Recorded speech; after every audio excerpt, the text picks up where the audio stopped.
Чужинец ты. Богдан з нянавісцю глянуў на яго.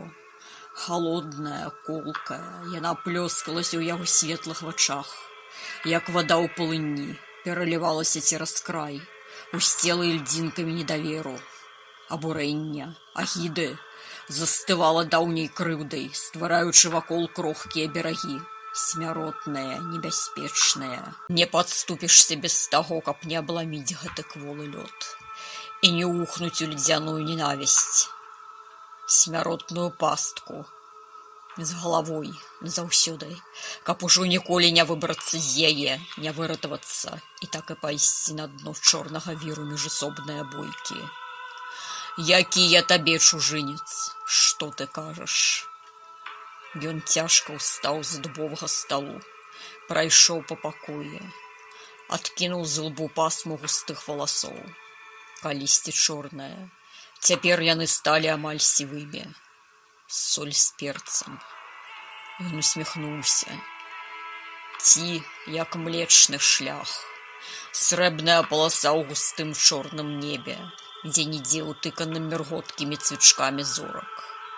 Ноч прасыпала скарб, манеты пакаціліся і срэбрам апалі на яго галаву. Гэтай узнагароды ён не прасіў. Яна сама прыйшла, нечакана, як восеньскае лісце нечакана пачынае падаць, абцяжаранае золатам, як праходзіць на змену дзяцінства юнацтва, на змену яму сталасць і на змену ёй смерць. Адвечнасць, пакой, адпачынак.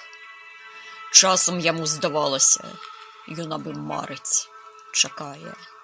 Ды адпачынак усё неяк адкладваўся, то адно, то другое. Вось і цяпер Вітаўт не вытрымаў цяжару жыцця, памёр. Зваліўся вялікі дуб, і з яго пахіснуўшыхся галінаў узвілася ўгару вараннё. Хцівыя, прагныя крыкі раздаюцца вакол. Крычаць, дзеляць уладу, багацці, землі, мітусяцца, згубіўшы напрамак. Куды ляцець, да каго прыбіцца. Ляжыць важак нерухома, спіць у каменным гробе. Што яму цяпер гэтая свары зграе? Крык, гвалт і мітусня. Доля мёртвых, паважны пакой. Велічны сон, авеяны покрывам легенду ды песень, казак. Але ж яны жывыя, пакуль.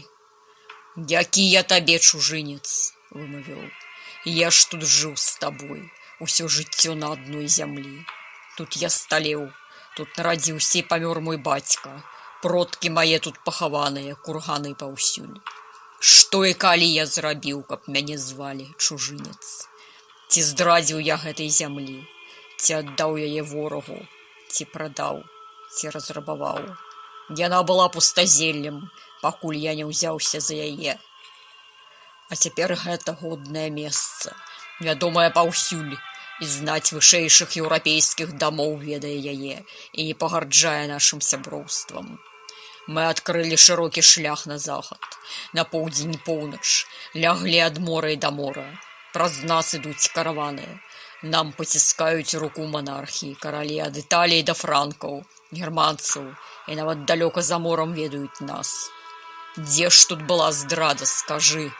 Што яшчэ было нам патрэбна зрабіць, каб замест знявагі да крывых усмешак дома атрымаць шчырую падзяку і братэрскую руку ад брата, ад свайго, бо ж сусед нам апынуўся больш братам, чым свая ўласная кроў.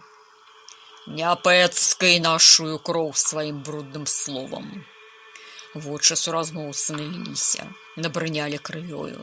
Мы, русіны, мы людзі праваслаўныя веры, а ты ліцвін, паганец, чортава племя, прыцягнуўшае ў наш край лацінскіх папоў і рымскі хамут. Мы хочам волі, і мы яе атрымаем. Там, на ўсходзе, на поўдні, дастаткова сабралася моцы, каб вас паціснуць. Толькі з братамі разам, не з вамі, прадажнымі, апранутымі ў бясоўскія адзенні, запляміўшымі родную зямлю гэтымі косткамі, якія вы клічыце храмамі. Мы адбудуем сваю краіну, Вольную, разам з тымі, хто нам браты па веры. Багдан цяжка дыхаў, гледзячы на яго. Ён стаяў, апусціўшы вочы, слухаў, глядзеў глыбока ў сябе. Волі, раптам ён узняў галаву. Волі ты не атрымаеш. І не праз мяне ці лацінскія кайданы, бо там, куды глядзіш, волі яшчэ меней. Там яе наогул няма. Паміж імі павісла халодная мёртвая цішыня. Паглядзім. Багдан устаў, камячучы ў руках дарагое футра. Кінуў раптам шапку аб сцяну, так што граф адляцеў і асыпаў дыямантавымі дурбінавымі іскрамі падлогу і выйшаў, не аглядваючыся. Кроплі чырвоных каменьчыкаў пакаціліся, заблішчэлі па чорных дубовых дошках, быццам кроў. Першая кроў пралілася, падумалася яму. Яго рука звыкла лягла на навершы ў ножнах на сцягне. На памяць прыйшоў з'езд, той у Луцку.